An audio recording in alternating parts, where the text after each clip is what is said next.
Почитувани гледачи, добро вечер. Ги следите 10 минути на телевизија 21.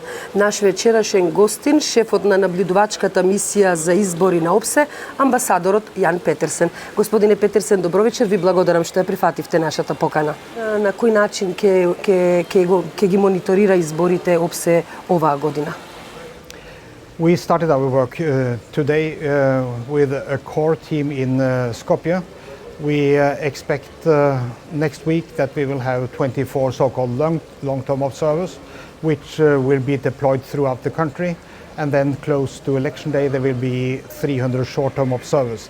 So this will give us a network which enables us to follow all aspects of the campaign and the time ahead of the elections. And based on what we see, what we observe, we will assess what we see and then we will come out with our assessments.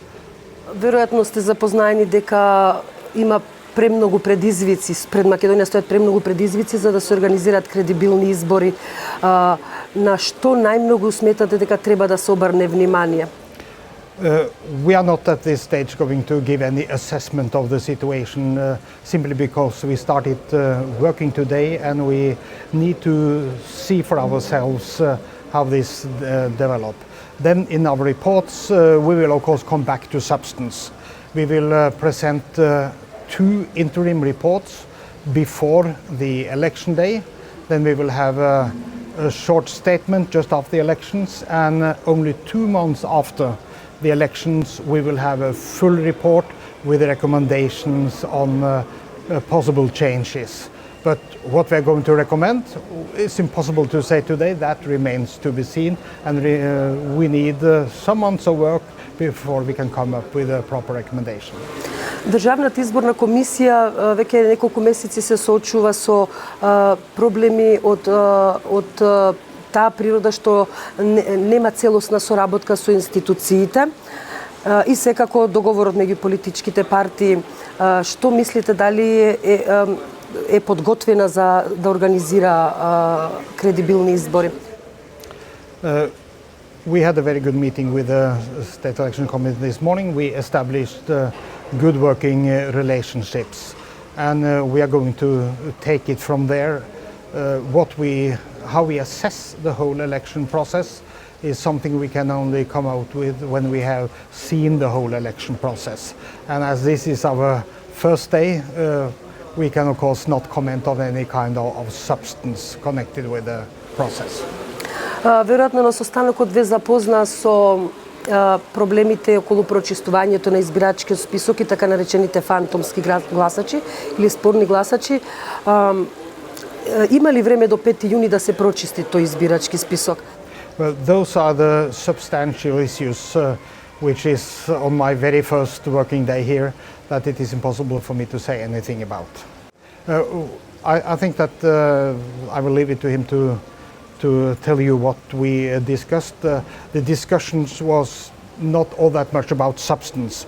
It was about establishing the working relationships between ODIHR and the Commission, and I think that turned out very well. I think we have a good working relationship now.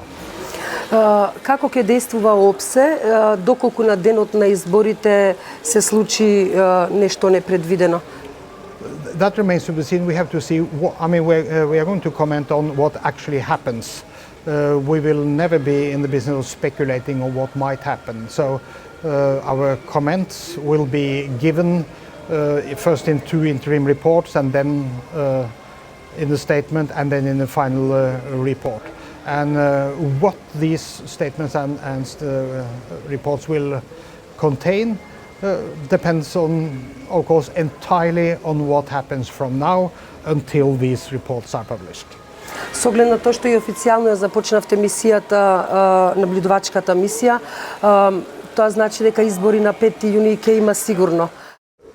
Well, the elections are scheduled for the 5th of June, and that is what we plan for.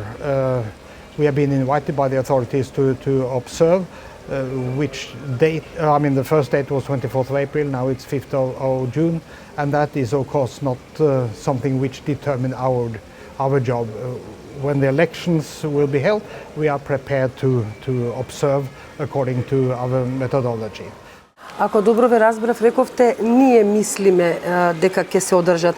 Дали тоа значи дека е можно да не се одржат? Well, that is not for me to have any opinion on. We have agreed to observe the elections, and if they are scheduled to the 5th of June, then we will be there. We would also have been prepared to observe the elections if they had been scheduled for 24th of April, but this is a decision entirely up to the authorities of your country. Кои се најголемите предизвици со кои може да се соочи ОПСЕ на изборите годинава? Well, that is too early to say anything about. We are starting our work now, which means that whatever happens between here and our reports will determine the content of it. And we are of course not going to speculate on which issues which will be the most important and which we will cover. This will be entirely up to what we observe and see in the weeks to come. Амбасадоре Петерсен, може ли да дадете една генерална препорака и за граѓаните и за институциите, а поврзана со изборите? Any recommendations or advice, if you want to use that word, will be given in the final report after we have observed and assessed what we see. And we are going to assess according to the obligations and the international standards concerning elections. So at this stage we are not going to comment on any kind of substance. We are here trying to as soon as possible get a good picture, and that will be the factual basis for our recommendations. Амбасадоре Петерсен, ви благодарам за гостувањето. Почитувани гледачи, ги следевте 10 минути на телевизија 21. Останете со нас, следуваат вестите на македонски јазик.